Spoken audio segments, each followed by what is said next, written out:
Hello and welcome to my little bookish corner of the internet. My name's Harriet. Today I'm going to be taking part in the Nope book tag, and I saw this on Sarah Lorraine Reads channel, so I'll leave their video link down below so you can check it out. But I thought it was really interesting and a way to talk about books and tropes that I wouldn't necessarily talk about. So let's get started. Oh, and grab yourself a hot drink because it's going to be a long one. Okay, so I've got all the questions written down in here, but I'm going to try and think of answers on the spot, so wish me luck. So the first prompt is a book ending that made you go nope, either in denial, rage, or simply because the ending was crappy. Ooh. Thankfully, I've not read too many books where the ending really disappointed me or that I thought was bad. So I think it would be more confusion. Annihilation by Jeff Vandermeer.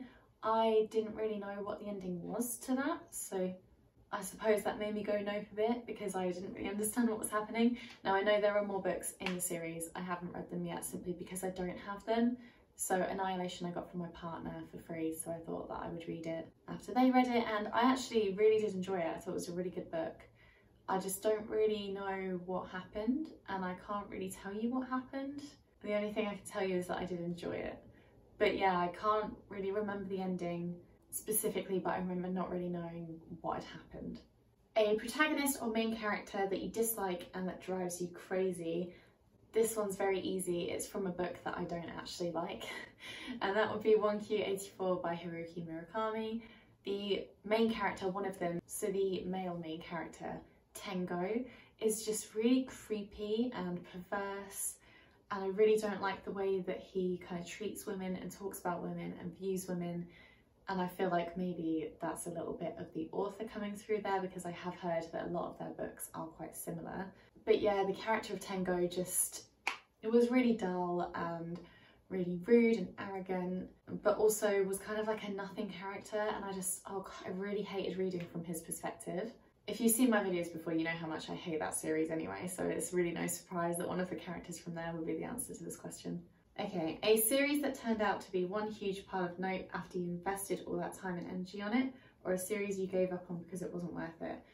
For me, a lot of the times, thankfully, series that I've read I do enjoy, or I get to the end of them because I want to finish them.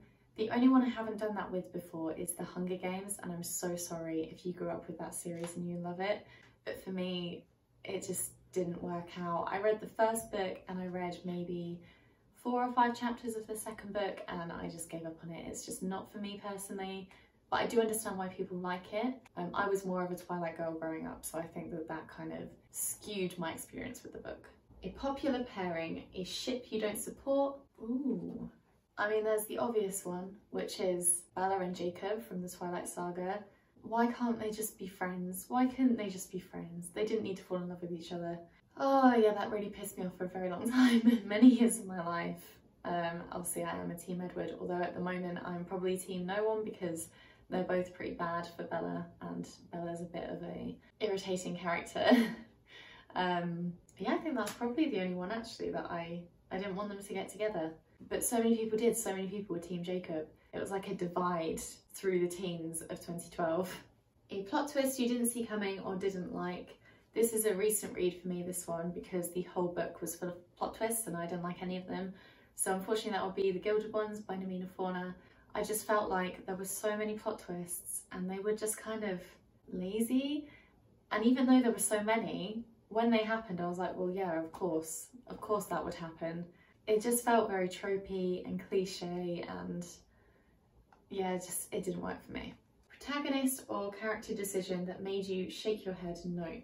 I feel like in every book there is a sense of that. If you like the character and they're frustrating you because they're getting themselves in danger. I think for me it would have to be Nora Grey from the Hush Hush series.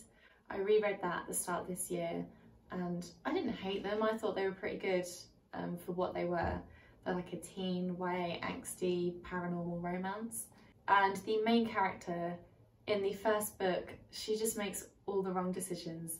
There's this guy that she doesn't trust and she still keeps meeting up with him and spending time with him alone at night without telling anyone where she is.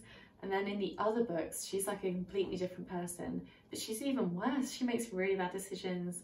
She's just not a good character. She's not a good person. And yeah, her character development it went down instead of up. A genre that you never read, this is very easy. Any kind of murder mystery, thriller or anything like that. I never really read any Stephen King or anything like that anymore, so not really any horror. I also don't watch any horror films, so that probably contributes to that. It's just not for me. Again though, I do totally understand why people like it. It's just a personal preference. Okay, book formatting that you hate and avoid buying until it comes out in a different edition or format. This is a hard one because if there's a book I want, I probably will just buy it on whatever's accessible. I do prefer paperbacks, so if there's a hardback and the paperback is coming out, say, a week or a month later, or it's going to come out on the Kindle, I will buy it that way. That's mainly because hardbacks are so expensive and I just can't afford it. But as you can see up there, I have got the hardback version of The Earthsea Cycle by Ursula Le Guin, and I bought that after I read the series because I loved it so much. So really the only time I will buy a hardback is if it's secondhand from a charity shop and it's cheap anyway, or if it's a special edition. A trope that makes you go nope. I like that that rhymes. For me, there's quite a few, but the main one would probably be a love triangle, particularly with someone that is supposed to be a best friend or a close friend. It really annoys me. I do not understand why you can't just have two characters that can just be friends from childhood and that's it. It was done in all of like the teen romances, Hunger Games, Twilight Saga. It was even done in the Hush Hush series as well. I feel like they're targeted at a particular audience, and for some reason they always put in a love triangle with the childhood friend, and it's just so annoying. A book recommendation that's constantly hyped and pushed at you that you refuse to read. I don't really have any that I refuse to read, but there are a couple that just don't seem like something I would enjoy, and I'm really nervous to say this, but the A Court of Thorns and Roses series by Sarah J. Maas, it just doesn't interest me. I've heard that it's very like romancy and steamy, and I'm not bothered by it. But if you enjoy it, that's fantastic. A cliche or pet peeve that always makes you roll your eyes. Ooh, again, I think there's quite a few. So touching on the kind of love triangle trope, I would say anything that's kind of YA based. I know that's really bad, but they're always full of cliches, like the girl that's not like other girls and the enemies to lovers. I'm so sorry if you like that trope.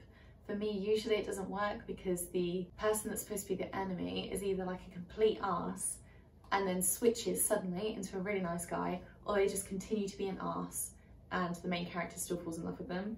It's just so annoying. And unfortunately, most of the time that happens in YA novels. So yeah, a lot of the cliches do seem to be in those books. The love interest that's not worthy of being one. A character you don't think should be a viable love interest. Ooh, this is really difficult. I don't want to say Twilight again because I suppose Jacob, he was a love interest, but then he kind of turned into more of a friend towards the end.